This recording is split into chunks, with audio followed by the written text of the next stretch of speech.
Hi, everybody. Welcome to another episode of Call Center Sales with RJ. Today, I've decided to discuss how I used to coach my agents before when I was still handling my own team, about mostly about their appraisals, or if they failed in the previous month. We used to talk about their goals. Sorry about the lighting. It's the only free room that I have in my house. Okay, so this is a very familiar method already for most of you, probably, especially the TLs or the managers. This is what we call the grow coaching method. Okay, and this is how I did it. When I handled my agents.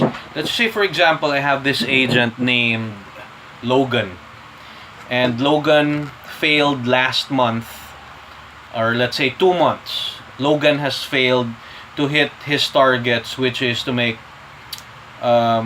hit the passing mark for the month. He needs to average 2 sales per day for broadband or mobile phones, in cold calling or in online inquiry calling. So I would probably go like, okay, Logan. So, oh, by the way, before I go there, we're gonna be dividing our topic into four stages for grow coaching. The first step would be for the letter G.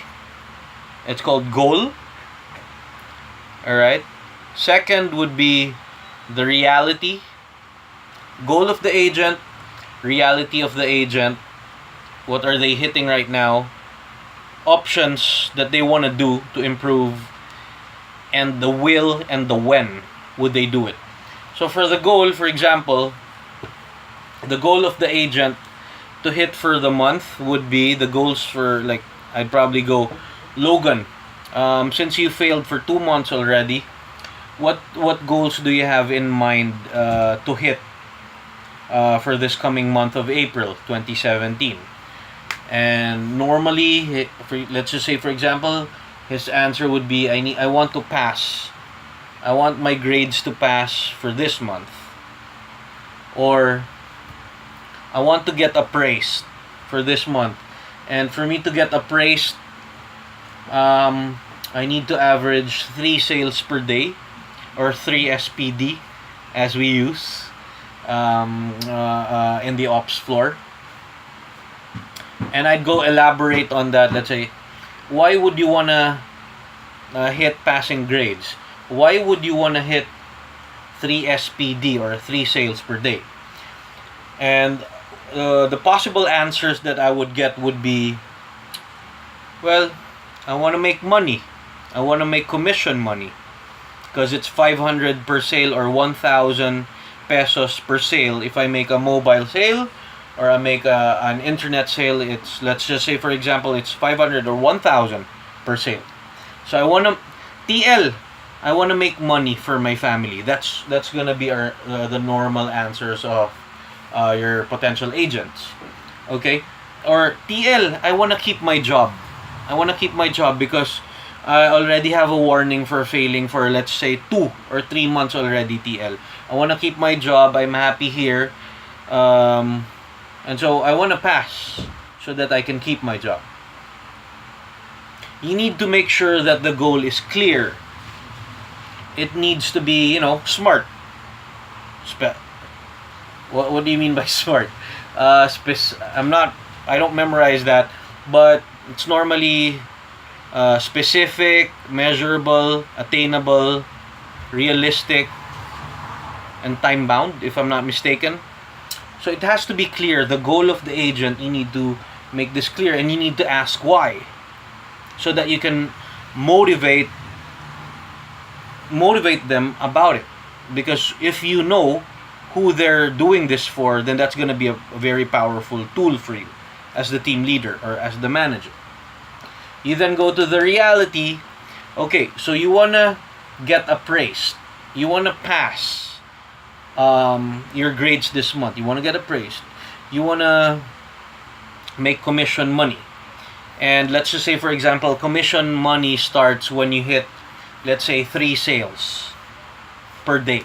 That on an average. Okay. You then go, okay, so what's your reality right now? What are the numbers that you hit right now? You make them answer. Don't dictate. Be patient. Let them answer. Alright, so TL, I only hit 1 sale per day. Just 5 sales per week. Okay. Alright, so that's his reality. And then you elaborate on that. Okay, so Logan, and on a scale of 1 to 10, regarding your skills, how would you grade yourself from 1 to 10? And how about your effort, your will? How would you grade yourself from 1 to 10? They're normal. If they answer, let's say 7 out of 10, that means you still have 30% of skills to work on for them. In terms of will, 8 out of 10, then they can still give you 20% more of the effort. Let's say in outbound sales, that would be more dialed numbers or more effort, more energy on their pitch, on their tone.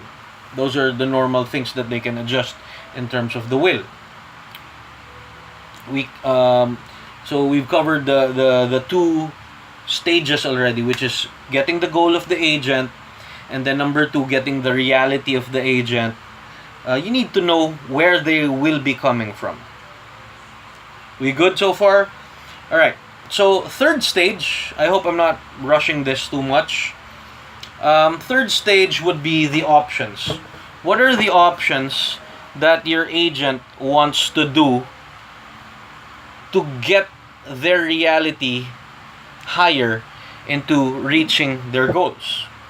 So with me, my strategy when I handled agents before was I sat examples. For example, Logan, you know what? When I used to be in your position, I used to be a sales agent before, and when I was in your position, when I was running for an appraisal and I had, like, let's say 2 months remaining or 1 month remaining for the appraisal, what I did was I came in an hour earlier than my shift, or than the time when my shift started. My purpose was to listen to calls of the vet agents. I wanted to know how they did it, why they were the top sellers. I needed to hear their strategies for myself. I also finish my breaks early because when I have extra time, I use it for dialing, because more attempts would normally give me more chances. Or let's say I've had a lot of difficult customers in which they didn't want to talk to me at the start of the call, but I made it a point that I didn't give in, or I didn't let go right away, since that's something that's common already for outbound sales.